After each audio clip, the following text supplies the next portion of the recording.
Me llamo Ana. Tengo 26 años. En 2 semanas, mi hermanastra se va a casar en Los Cabos, en una boda de lujo, con alrededor de 150 invitados. Mi mamá me habló para darme la buena noticia. Y de paso, avisarme que yo iba a ser la niñera. Sin paga. Pero la noticia real no venía en la llamada. Venía en mi cuenta. Mis ahorros completos, 900,000 pesos mexicanos, desaparecieron. Fueron transferidos por mi mamá para pagar el anticipo de la fiesta. Me dieron 14 días para aceptarlo. Solo que yo soy enfermera de turno nocturno y sé que 14 días alcanzan para planear una intervención con precisión. Dicen que la venganza se sirve fría.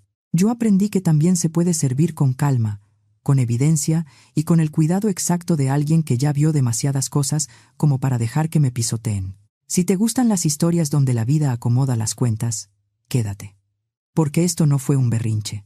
Fue una línea que por fin se marcó. El pitido constante del monitor de signos vitales es la música de mi vida. Trabajo de noche en un hospital grande de la Ciudad de México. Mi mundo huele a desinfectante, café recalentado y ese cansancio que se queda pegado en la espalda. Durante 3 años, mi enfoque fue uno solo: salir del hoyo que me dejó el crédito educativo y juntar lo necesario para poder entrar a la maestría. Mi meta era 900,000 pesos mexicanos.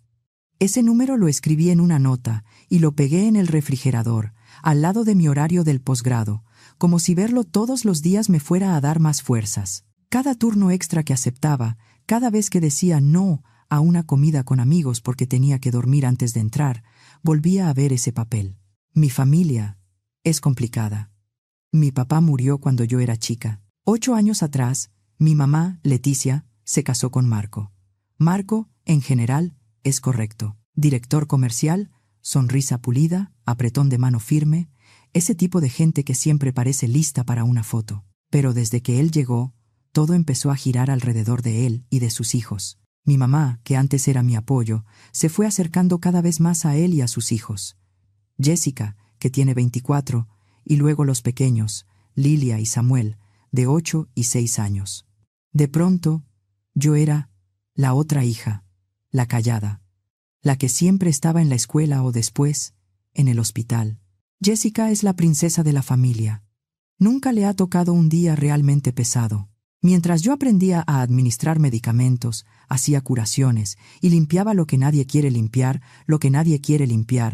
ella estudiaba comunicación, tomaba fotos bonitas y acomodaba su vida para verse perfecta en redes. Mi mamá la adoraba. Se emocionaba con el nuevo lugar para desayunar tarde, con la bolsa de marca, con el viaje de fin de semana.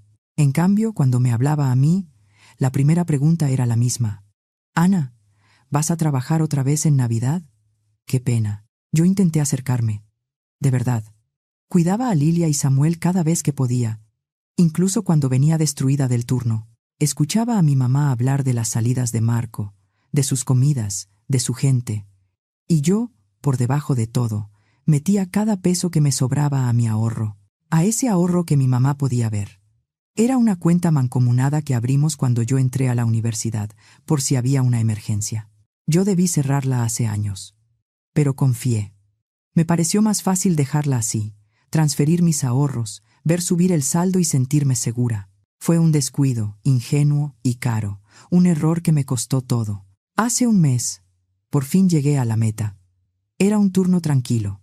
Como a las 3 de la mañana, estaba haciendo notas en la estación de enfermería. Me metí a la aplicación del banco solo para ver el número, 900,000, y un poquito más. Se me hizo un nudo en la garganta ahí mismo, parada entre el ruido del aire acondicionado y el sonido de los pasos. Tomé una captura de pantalla. Sentí un alivio enorme, como si algo por fin se aflojara por dentro. Yo era libre. Ya podía mandar mi solicitud al posgrado sin ese miedo de «¿y si no alcanza?». No se lo dije a mi familia en ese momento. Quería esperarme, saborearlo, como cuando guardas un buen pedazo de pan para el final. Ese fue mi segundo error. Todo empezó con una llamada. Yo acababa de despertarme. El sol de la tarde se metía a medias por mis cortinas oscuras. Tenía el uniforme tirado en el piso, todavía con olor a hospital. Era mi mamá. Su voz sonaba, demasiado alegre. «Ana, mi vida, tenemos una noticia maravillosa». Me incorporé, todavía desorientada. ¿Qué pasó, mamá? Jessica se casa. Todo se dio rapidísimo. A Rodrigo le dieron un ascenso grande y dijeron, ¿para qué esperar? Van a hacer una boda fuera de la ciudad. ¡En Los Cabos! Yo parpadeé, procesando. Los Cabos. ¡Qué rápido! Es en 2 semanas, dijo casi gritando de emoción. Marco está arreglando todo. Reservó un hotel precioso, de esos de 5 estrellas. Va a quedar espectacular. Y claro que te necesitamos allá. Sentí ese nudo cansado en el estómago. El mismo de siempre cuando mi familia decide algo y yo solo debo acomodarme. ¿En 2 semanas? Mamá, yo no sé si me den permiso. ¿Y un vuelo de última hora? No creo poder pagarlo. Su tono no se rompió, solo cambió. La alegría se hizo obligación con una voz que yo conocía de memoria. Bueno, eso sí lo tienes que resolver tú, hija. Marco y yo estamos cubriendo lo de la boda, y es mucho. No podemos pagar los viajes de todos. Me quedé callada. Entonces me invitan, pero yo pago todo, con 2 semanas de aviso. Sí, Ana. Y la razón importante por la que te llamo es otra. Necesitamos tu ayuda. El servicio de cuidado infantil del hotel sale carísimo, y la verdad, no confío en extraños. Necesitamos que tú cuides a Lilia y a Samuel durante la cena previa y la ceremonia. Sentí que el aire se me iba. Era el golpe doble de siempre. Primero, la exigencia económica. Y luego, la idea de que mi tiempo no vale. Yo no era invitada. Yo era personal sin sueldo. Mamá, dije despacio, intentando que no se me quebrara la voz. Estoy agotada. He estado trabajando semanas enteras. No puedo pedir permiso sin paga, perder ingresos, pagar vuelo y hotel, solo para ir a cuidar niños. No es justo. ¿Justo? Su voz se afiló. Es el día especial de Jessica, Ana. Es familia. ¿De verdad es tanto pedir que apoyes a tu hermanastra? Todos hacemos sacrificios. Mi sacrificio ya sería pagar todo para estar ahí, le respondí, sintiendo cómo me subía el pulso. Y aparte me quieren poner de niñera. Ni siquiera soy parte de la boda. No seas complicada, Ana. Contamos contigo. Revisa tus finanzas. Tú siempre trabajas, seguro tienes ahorros. Compra el vuelo. Te mando el enlace del hotel. Y colgó.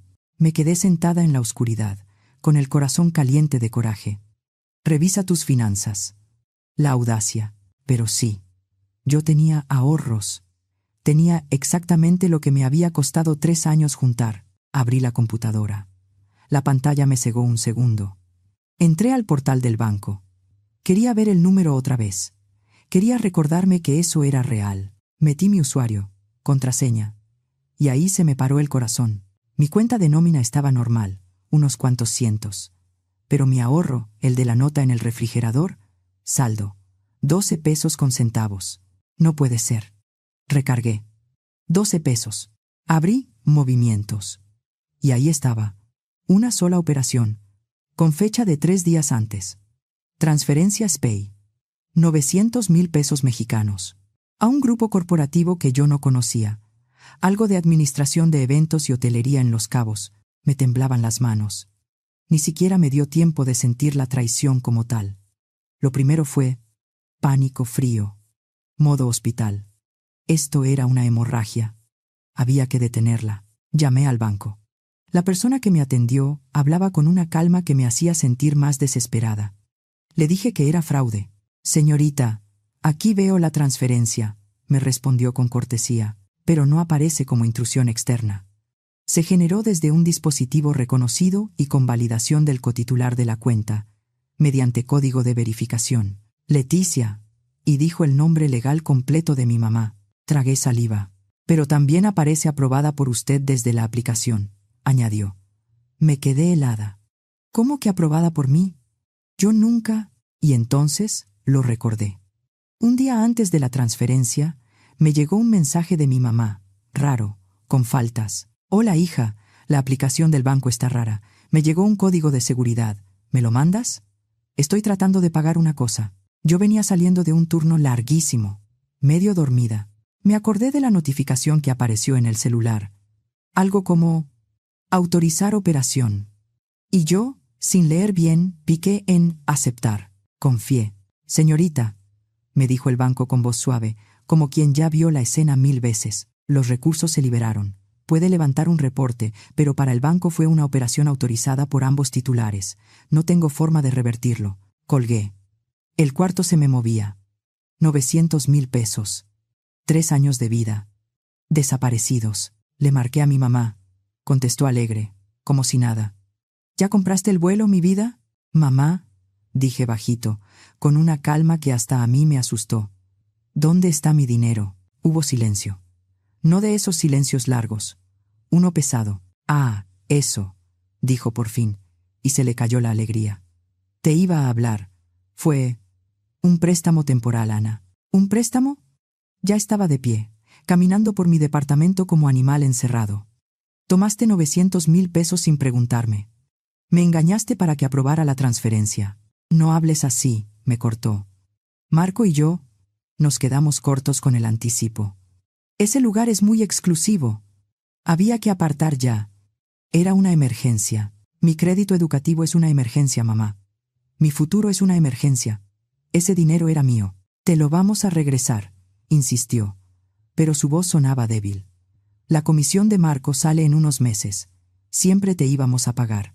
¿Cuándo?, le pregunté. ¿Cuándo pensabas decirme? ¿Después de la boda? ¿Y si yo no lo veía? Y entonces lo dijo. La frase que me partió. Ay, Ana, no exageres. Suspiró como si yo fuera un problema más en su día. Es dinero. Tú eres enfermera, tú siempre trabajas, puedes juntar otra vez. Además, esto es por la familia, por la felicidad de Jessica. ¿De verdad vas a arruinarlo por unos pesos? Me quedé muda. Miré la nota en el refrigerador. 900,000 pesos. Puedes juntar otra vez. Como si mi cuerpo no fuera el precio. Como si mi vida fuera una máquina para sacar dinero para su nueva familia. Tengo que colgar, mamá, dije apenas. Tengo turno. Colgué antes de escuchar su respuesta. Me senté en el piso, encima del uniforme arrugado, y no lloré. Solo sentí frío, un frío profundo, de esos que te deja pensando claro. No fui a trabajar esa noche. Llamé para decir que estaba enferma. La frase, la felicidad de Jessica, me daba vueltas. Me dio curiosidad, de la mala. Entré al perfil de Jessica en redes. Lo tenía público. Ahí estaba su despedida sorpresa, sus fotos con globos, sus sonrisas, sus copas. Y una publicación nueva. Una captura de una página. El texto decía algo como: ya es oficial. No puedo esperar para celebrar en el paraíso. Gracias a los papás más generosos del mundo, Leticia y Marco. Había un enlace a la página de la boda. Entré. La portada era una foto profesional de Jessica y Rodrigo en la playa. Todo perfectamente producido. Jessica y Rodrigo. Sueño en Los Cabos. Bajé. Había un programa de varios días. Cóctel de bienvenida. Cena previa. Ceremonia frente al mar. Desayuno de despedida. Era una semana entera de experiencia. Abrí la sección de regalos. Pedían aportaciones para la luna de miel. Y luego vi algo que me revolvió el estómago. Una sección donde agradecían a quienes hacían posible el evento. Ahí venía la empresa de Marco. Venían los papás de Rodrigo. Y venían Leticia y Marco. Mi mamá había tomado el cansancio de 3 años y se lo entregó a mi hermanastra para pagar fuentes de champaña, luces, flores y votos frente al mar. Y todavía me pedía que yo pagara mi vuelo y hotel para ir a cuidar niños sin paga. Ese frío en el pecho se hizo firme. Dejó de ser shock. Se volvió algo preciso. Yo ya no era una hija pidiendo amor. Yo era una persona evaluando un daño. Y ese daño estaba infectado. Había que limpiar. Volví a la página. Busqué la sección de confirmación de invitados. Para ver la lista, pedía contraseña. Probé una obvia. Jessica y Rodrigo 2025. Entré. Y ahí estaba. Una lista larguísima. Más de 150 nombres. Y, junto a muchos, correos electrónicos. Vi socios de Marco. Vi clientes. Vi a su director general. Vi familiares lejanos. Vi a mis tíos. Y vi a la tía que yo sabía que no iba a temblarle la mano. Lucía, hermana de mi papá. No éramos cercanas, pero era justa. Y era abogada. Copié correos. Uno por uno. Abrí un documento nuevo y fui pegando. Luego hice 2 cosas más. Tomé una captura clara del movimiento bancario, donde se veía la transferencia a SPEI por 900,000 pesos mexicanos, la fecha y el destinatario. Y tomé capturas de la página de la boda. El programa, la sección de patrocinadores, la lista de eventos, el apartado de regalos. Lo guardé todo en una carpeta. Mi última llamada fue a la tía Lucía. Contestó con voz seria. Tía, soy Ana. ¿Pasa algo? Le conté todo. Sin gritar, sin adornar. La cuenta mancomunada, el mensaje del código, la aprobación medio dormida, la transferencia, la boda, el encargo de que yo fuera a cuidar a los niños. Lucía se quedó callada un rato. Cuando habló, su voz ya venía apretada. Ana, esto no es un préstamo. Esto es abuso financiero. Hay elementos de fraude y abuso de confianza. Y te voy a decir algo más. El daño público aquí puede ser enorme. La reputación de Marco, su trabajo. Esto lo puede reventar. ¿Y tu mamá? También queda expuesta. ¿Qué hago? Le pregunté. Tienes dos caminos. Respondió. Denunciar y demandar. Eso es guerra abierta. Se rompe la familia por completo, y va a ser feo. O usar la amenaza legal con pruebas y presión social. Tienes cartas fuertes. No me encanta, pero es real. Ellos jugaron sucio. Pensé en mi mamá, en la mujer que me crió, y en la mujer que me dijo que yo podía juntar otra vez. Ya sé qué voy a hacer, le dije. ¿Puedes redactar una carta formal de requerimiento? Quiero mi dinero de regreso, con lo que corresponda, y quiero fecha límite. Yo la redacto y la mando, contestó. Pero dime algo, Ana. La boda es en 2 semanas. ¿Qué vas a hacer mientras? Miré la carpeta en mi computadora, los correos, las capturas, la evidencia. Voy a trabajar, le respondí. Tengo turnos. Las 2 semanas siguientes fueron un infierno raro. Mi mamá, sin entender que yo ya lo sabía todo, empezó a mandar mensajes. Ana, no he visto tu confirmación del vuelo. Mándamela. Necesito decirle al hotel cuántas horas vas a cuidar a los niños. No contesté. Luego llegó otro. Ana, esto no tiene gracia. Nos estás dejando en una situación terrible. Llámame. Puse el celular en silencio. Me fui al hospital. Entraba al piso, me pegaba el olor a desinfectante y yo funcionaba. Ajustaba medicamentos. Respondía timbres. Sostenía la mano de un paciente cuando se iba. Y entre todo, veía notificaciones en la pantalla. Jessica. Una foto en el aeropuerto con una copa. Sonriente. Rumbo a Los Cabos. Luego fotos del hotel de lujo. Mi mamá, Marco, Jessica, Lilia y Samuel. Todos con ropa de flores, al lado de la alberca, con cócteles. El descanso antes del gran día. Y yo, mientras tanto, limpiando un desastre en un cuarto, pensando, mi dinero está pagando esas copas. El día de la boda me desperté a las 4 de la tarde. Tenía muchas llamadas perdidas. La ceremonia estaba programada a las 9 de la noche en Los Cabos, 10 de la noche en la Ciudad de México. En medio de mi turno, me puse el uniforme, estetoscopio, credencial. Salí al tráfico con tiempo, porque a esa hora todavía hay tráfico. Llegué al hospital. A las 9:30 de la noche, ya iba corriendo. Había pacientes que no esperaban a que a uno le rompieran el corazón. A las 10, me dieron mi descanso de 30 minutos. Me fui a la cafetería del hospital casi vacía. Me senté en una esquina. Abrí la computadora. Abrí un correo nuevo. Pegué los correos de la lista en copia oculta. En para.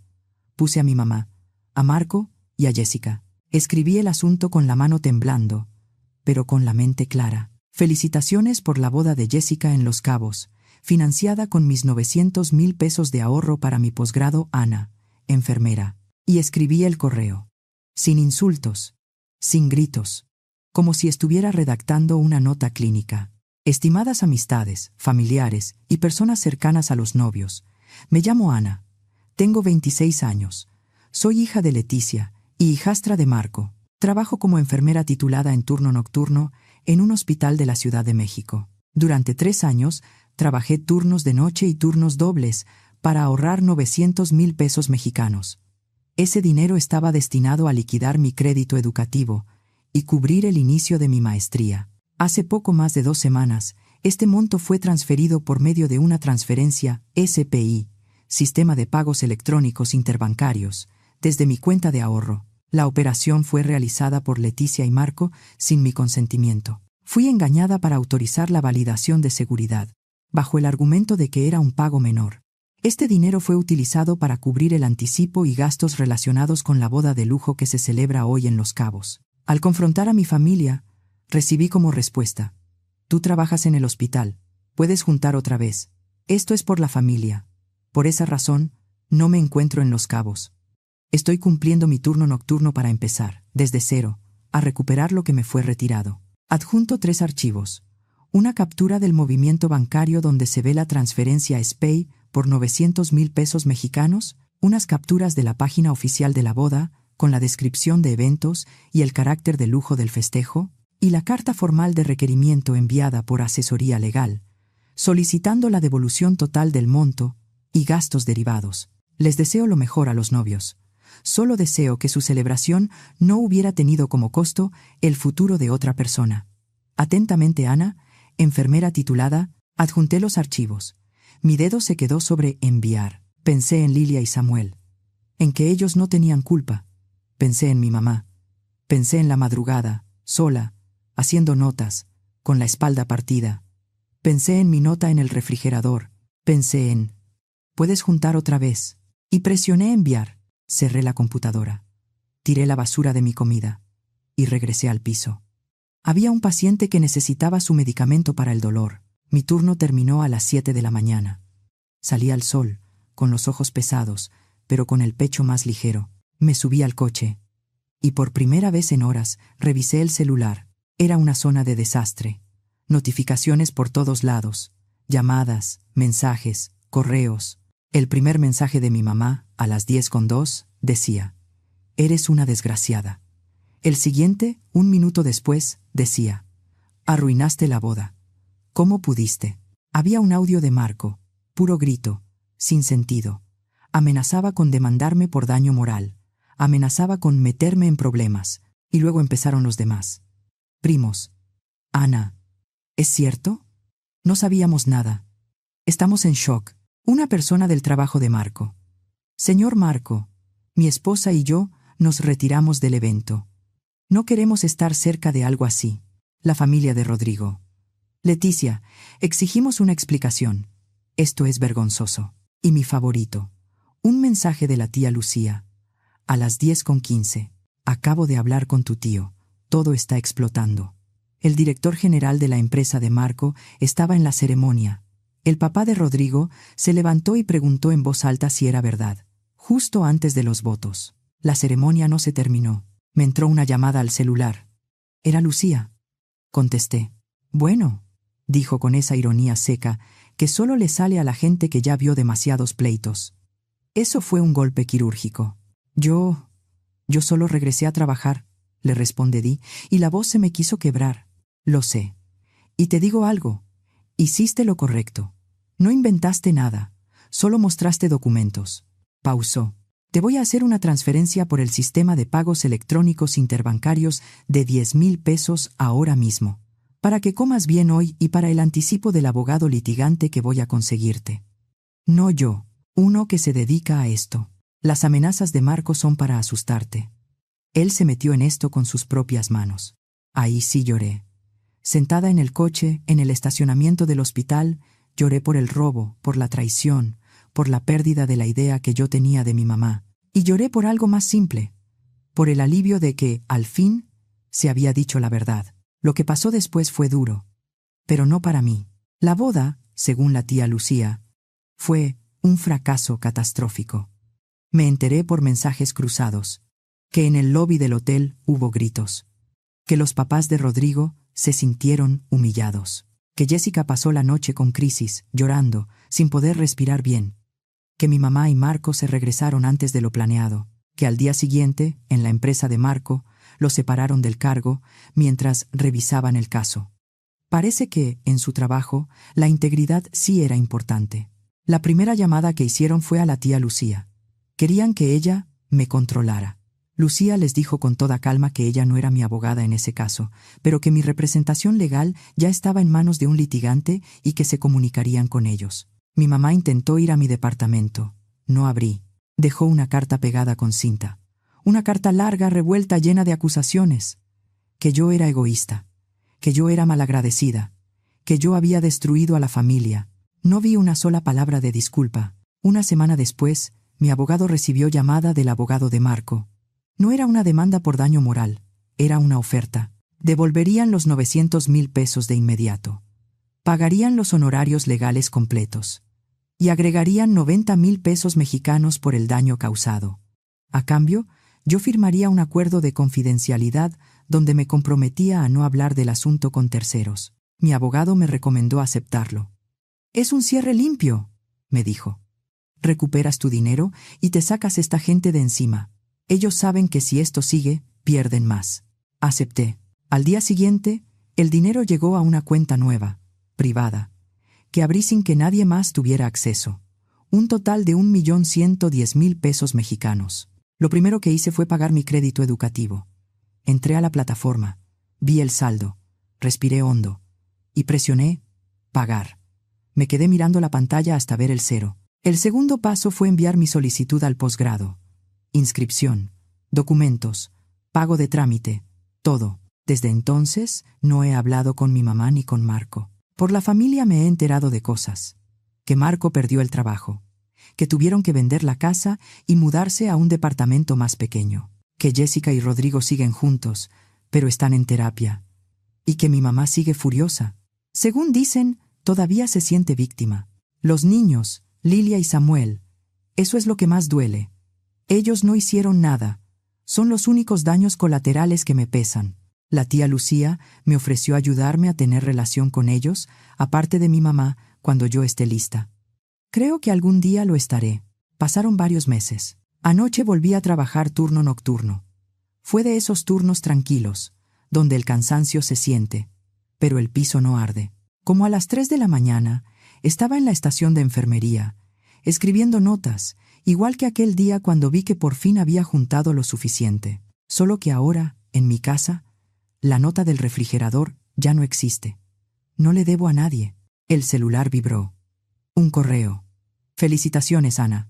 Nos complace informarle que ha sido aceptada en la generación de otoño de 2026 de la maestría en enfermería». Me quedé quieta. Luego me fui a la ventana del área de descanso y miré las luces de la ciudad. Sentí el cansancio del turno, claro. Pero debajo de eso, por primera vez en mucho tiempo, sentí algo distinto. No era alegría con fuegos artificiales. Era paz. Una paz silenciosa, firme, limpia. La paz de haber puesto un límite y sostenerlo. La lección más importante que me dejó todo esto es sencilla. Familia no es un cheque en blanco. No es excusa para abuso, robo o falta de respeto. La familia real respeta tu esfuerzo, tus límites y tu futuro. Y a veces, lo más compasivo que puedes hacer por ti misma es actuar con claridad, sin gritos, con evidencia. Cerrar la herida a tiempo, porque si no detienes la pérdida, te quedas sin nada. Y en esta historia, la persona que necesitaba salvarse era yo.